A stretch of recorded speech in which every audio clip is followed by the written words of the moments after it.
میرے عزیزو، کسی بھی قوم کا سب سے قیمتی سرمایہ اس کی نسل ہوتی، اس کی اولاد ہوتی ہے۔ جب کسی کی نسل، کسی کی اولاد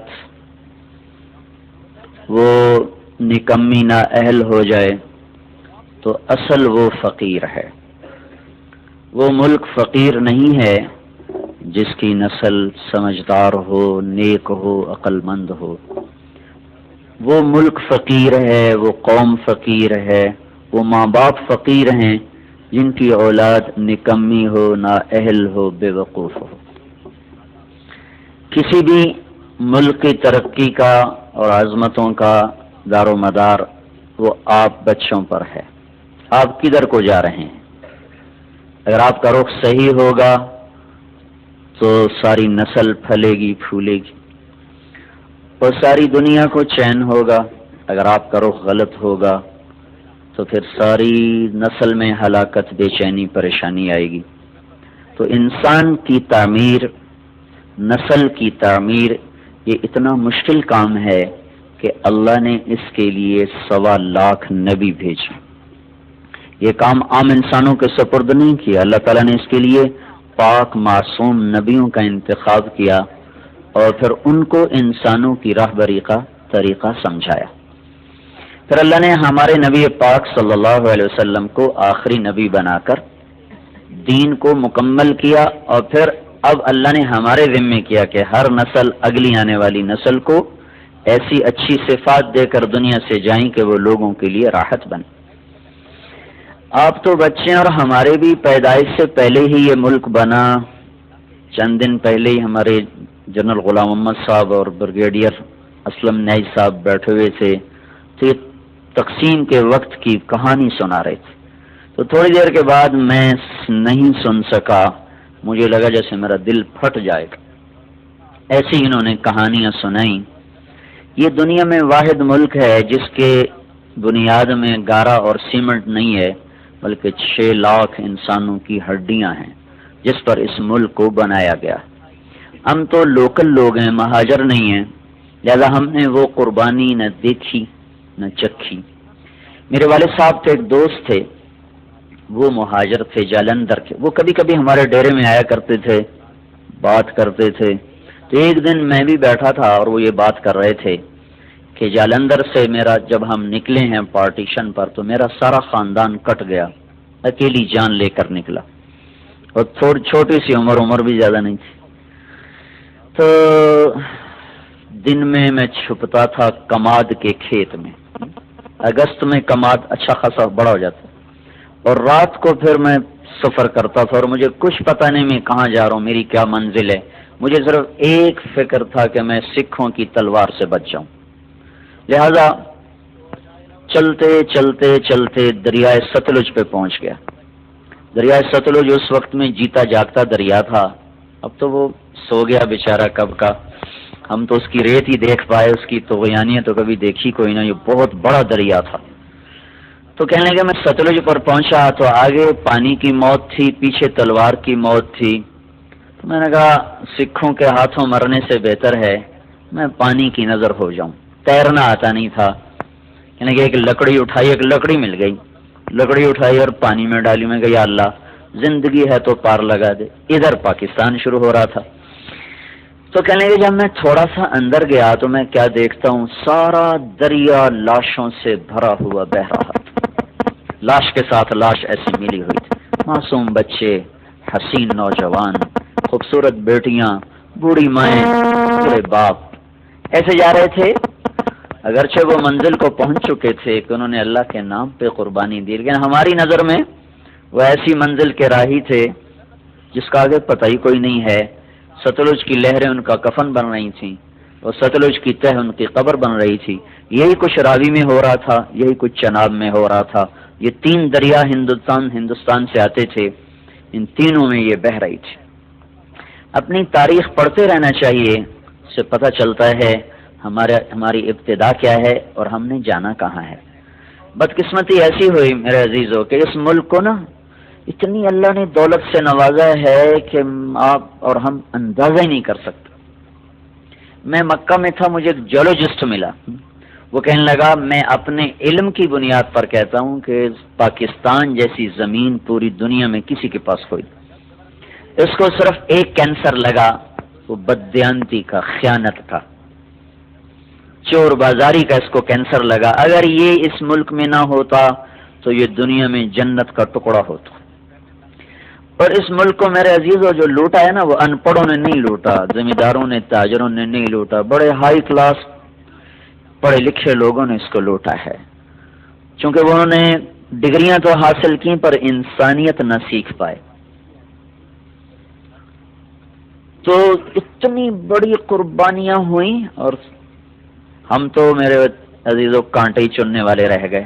بہار دیکھی نہیں اس ملک نے، چند مخلص لوگ نہ ہوتے تو اب تک یہ ملک بک چکا ہوتا یا ہندوستان کے قبضے میں جا چکا ہوتا۔ کہیں کہیں چراغ اب بھی جل رہے ہیں جن کی وجہ سے تھوڑی تھوڑی روشنی ہے، اور یہ قافلہ دھیمے دھیمے دھیرے دھیرے وہ رواں دواں ہے۔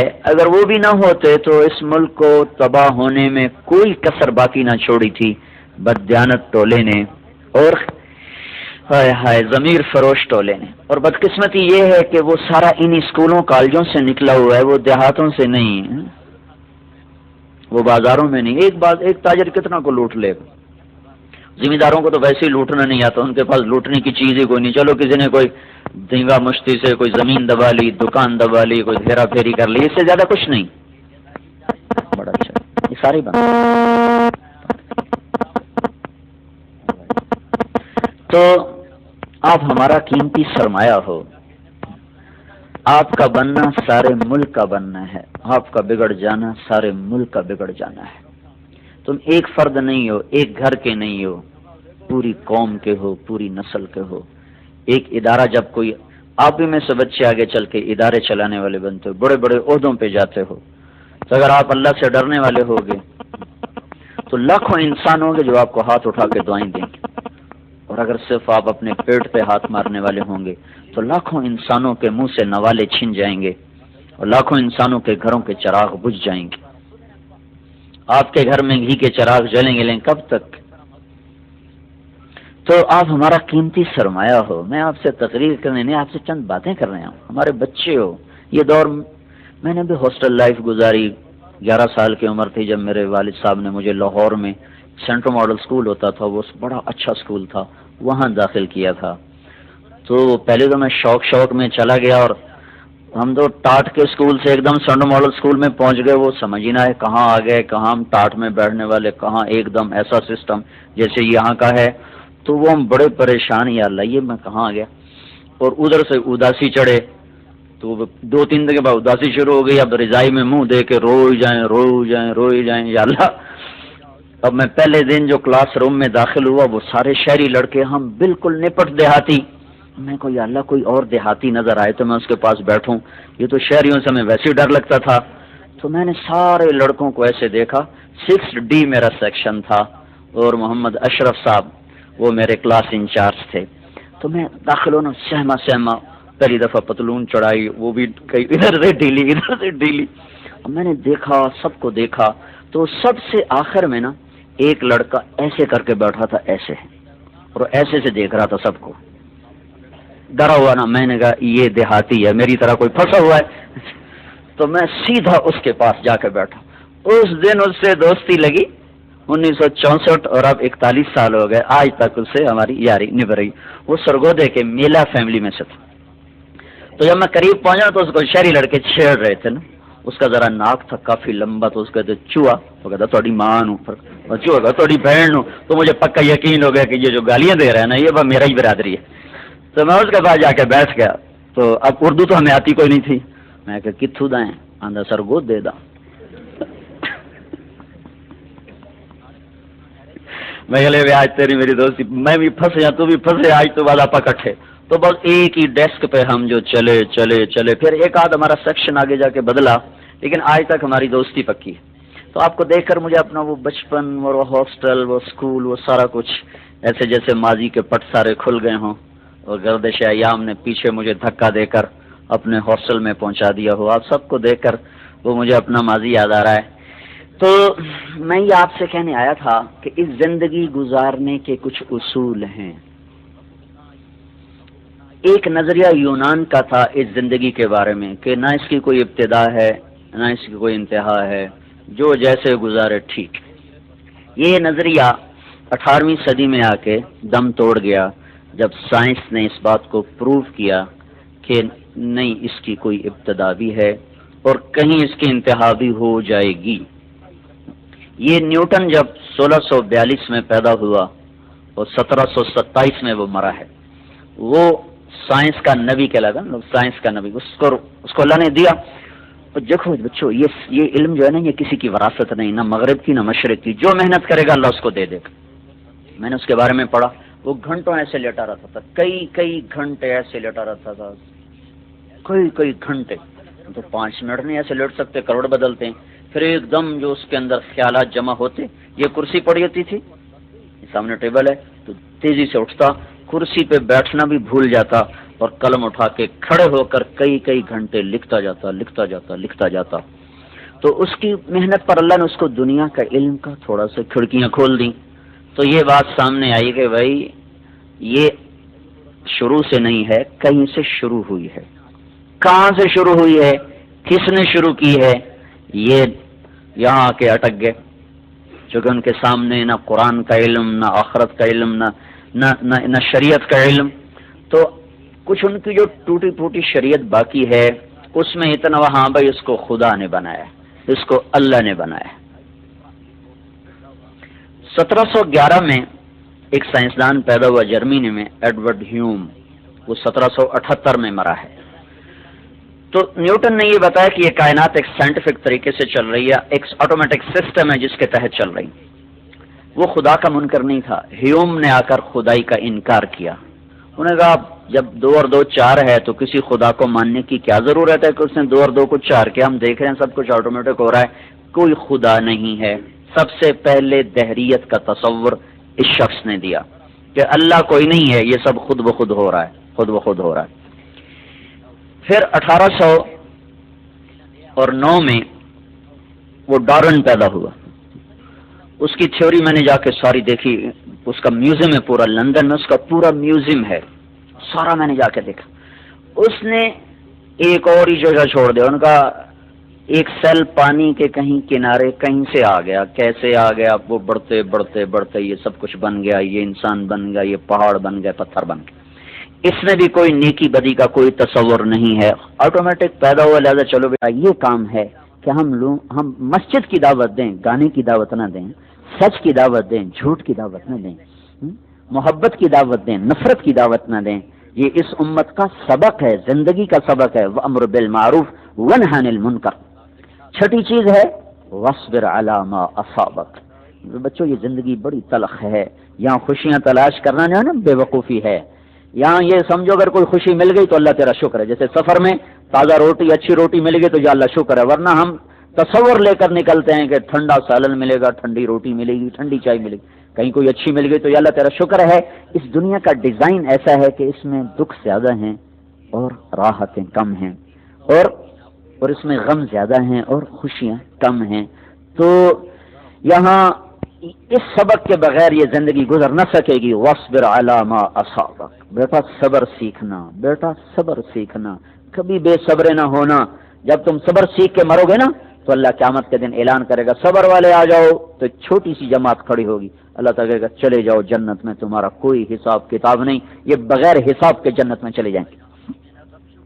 7ویں چیز ہے زندگی میں جو سب سے اہم چیز ہے وہ ہے وَلَا تُصَعِّرْ خَدَّكَ لِلنَّاسِ وَلَا تَمْشِ فِي الْأَرْضِ مَرَحًا إِنَّ اللَّهَ لَا يُحِبُّ كُلَّ مُخْتَالٍ فَخُورٍ وَاقْصِدْ فِي مَشْيِكَ وَاغْضُضْ مِنْ صَوْتِكَ إِنَّ أَنكَرَ الْأَصْوَاتِ لَصَوْتُ الْحَمِيرِ. اس چیپٹر کو، اس مضمون کو اللہ تعالیٰ نے سب سے زیادہ جگہ دی، سب سے آخر میں ذکر کیا ہے. اس سارے کا خلاصہ یہ ہے کہ بیٹا اپنے اخلاق اچھے رکھنا.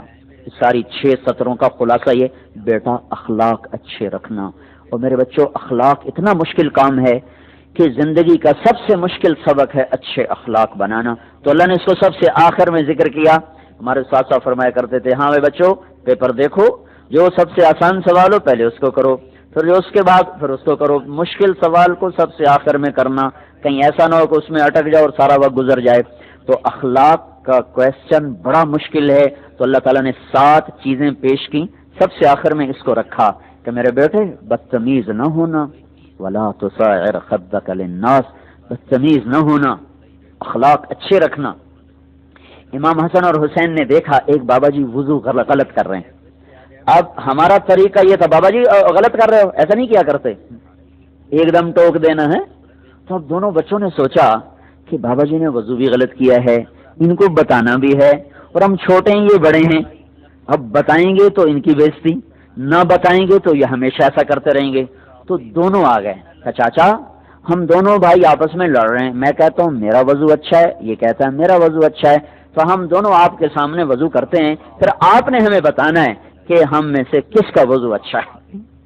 یہ اخلاق ہے میرے بچوں، یہ اخلاق ہے.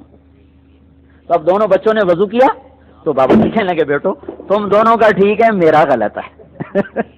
تم دونوں کا ٹھیک ہے اور میں تم پہ قربان جاؤں، تم نے جس طرح مجھے سبق دیا ہے میں تم پہ قربان جاؤں. آل رسول ایسے ہی ہوتے ہیں. تو اپنے اخلاق اچھے رکھنا، کبھی کسی بڑے سے بدتمیز نہ ہونا، کبھی کسی نوکر سے بدتمیز نہ ہونا. آپ سارے کھاتے پیتے گھروں کے بچے ہو، کبھی کسی نوکر سے بدتمیز نہ ہونا. اللہ کے نبی نے آخری وصیت کی تھی، آخری وصیت، اور آخری وصیت ہمیشہ بڑی قیمتی ہوتی ہے، الصلاۃ وما ملکت ایمانکم. اس کے بعد آپ نہیں بولے تھے اور اللہ کے پاس چلے گئے تھے، میری امت ایک نماز نہ چھوڑنا، ایک نوکروں سے بدتمیزی نہ کرنا. یہ جو لوگ ہوتے ہیں ڈرائیور نے تھوڑی سی گاڑی لگا دی، تیری مانو تیری بہن، اپنے ہاتھ سے لگ جائے کہتے او ہو، جب اپنے ہاتھ سے لگے کہتا او ہو، ڈرائیور سے لگ جائے تیری مانو تیری بہن، اپنے ہاتھ سے جتنی مرضی اٹھا ہو جائے او ہو یار گڈی لگ گئی. اور ڈرائیور سے لگ جائے تو نہ اس کی ماں چھوڑیں گے نہ بہن چھوڑیں گے. تو اس کو میرے نبی نے کہا تھا میری امت نوکروں سے غریبوں سے بدتمیز نہ ہونا، اچھا سلوک کرنا. یہ چیپٹر بڑا مشکل ہے جی. میں نے نمازی بڑے دیکھے، روزے دار بڑے دیکھے، پر گالی نہ نکالنے والا دیکھا ہی کوئی نہیں. بھائی سارے اس کی نیت کرو اور سارے اس کے ارادے کرو اور اپنے کھڑے ہو کر نام لکھاؤ، پھر ہم دعا کر لیں گے. کو چلانے والے اللہ، اور بادلوں کو لانے والے اللہ، اور پانی کے قطروں کو برسانے والے اللہ، تو ہدایت کی ہوا چلا دے، ہدایت کی بارش برسا دے، اور جو یا اللہ تیرے منکر ہیں ان کو بھی کلمے والا بنا دے، اور جو اسکیمیں چلا رہے ہیں ان کو بھی ہدایت دے دے. مردوں عورتوں کو ایمان کی دولت عطا فرما دے. اس پورے علاقے پر رحم کر دے، کرم کر دے، فضل کر دے. یا اللہ ان کے اخلاق بلند کر دے، ماں باپ کا فرما بردار بنا دے، آپس کی نفرتیں مٹا دے. بھائیوں میں یا اللہ جو لڑے ہوئے ہیں صلح کروا دے، جو روٹھ گئے انہیں منا دے، جو بچھڑ گئے انہیں ملا دے. اولاد کو ماں باپ کا خدمت گزار بنا دے. یا اللہ میاں بیوی میں محبتیں پیدا کر دے. جو قرضوں میں جکڑ گئے ان کے قرضے دور کر دے. جو بیماریوں میں مبتلا ہو گئے ان کے مرض دور کر دے. جو دکھوں میں پھنس گئے ان کو سکھ عطا فرما دے. اے میرے رب ساری دنیا کا باطل ہمیں مارنے کو ہے، ہمارا حفیظ بن جا، ہمارا کفیل بن جا. ہماری نسل ہمارے ہاتھوں سے نکلی چلی جا رہی ہے، اور ان پہاڑوں میں بھی میرے مولا باطل کی تہذیب اپنا اثر دکھا رہی ہے. اللہ یہ پہاڑ کی زندگی تو بڑی پاک زندگی تھی. تیرے نبی نے فرمایا تھا جب فتنے کا زمانہ آئے تو پہاڑوں میں چلے جانا. یا اللہ پہاڑ بھی گندے ہو جائیں تو کہاں جائیں میرے مولا، ہم پر زمین تنگ ہو چکی ہے. یا اللہ تیرے دین پر چلنے والوں کے لیے رکاوٹیں میرے مولا. تیرے نبی کی ایک سنت کوئی اپنا لے تو لوگ اس کے پیچھے پڑ جاتے ہیں. یا اللہ تیری نافرمانی کے طریقوں پر چلے تو شاباش لیتا ہے میرے مولا. اے زمین و آسمان کے شہنشاہ، اپنے بندوں کے لیے تو زندگی سہل کر دے، آسان کر دے، اور آنکھوں پر آئے ہوئے پردے ہٹا دے. اور یا اللہ آخرت کا تاثر پیدا کر دے، نمازیں زندہ کر دے، جنت کا شوق دے دے، دوزخ کا ڈر عطا فرما، اپنی محبت اور عشق دے دے، اپنے محبوب کی محبت اور عشق دے دے. یا اللہ اس سارے مجمع نے جو ہاتھ اٹھائے ہوئے ہیں ان کے سینوں میں پتہ نہیں کیا کیا دعائیں اندر میں تڑپ رہی ہیں میرے مولا. یا اللہ تو خود ہی سن کر اسے پورا کر دے، تو خود ہی سن کر اسے پورا کر دے، اور دنیا بھی اچھی کر دے، آخرت بھی اچھی کر دے. جو ہم میں آگے چلے گئے ان کی بخشش کر دے، ان کی قبریں جنت بنا دے. اپنے وقت پر ہمیں ایمان پہ اٹھا لے. ربنا آتنا فی الدنیا حسنہ وفی الآخرۃ حسنۃ وقنا عذاب النار. وصلی اللہ تعالی علی النبی. تیار کردہ علمی کیسٹ گھر، کیسٹ اور CD ملنے کا پتہ نوفرما لیں. علمی کیسٹ گھر، دکان نمبر 5، نز تبلیغی مرکز مدنی مسجد، Fatima plaza, block number 7، federal be area, Karachi علمی کیسٹ گھر فون نمبر 68222999 تیار کردہ علمی کیسٹ گھر کیسٹ اور سی ڈی ملنے کا پتہ نوٹ فرما لیں۔ علمی کیسٹ گھر دکان نمبر 5 نزد تبلیغی مرکز مدنی مسجد Fatima plaza block number 7 federal be area Karachi علمی کیسٹ گھر فون نمبر 68222999 موبائل 03332179409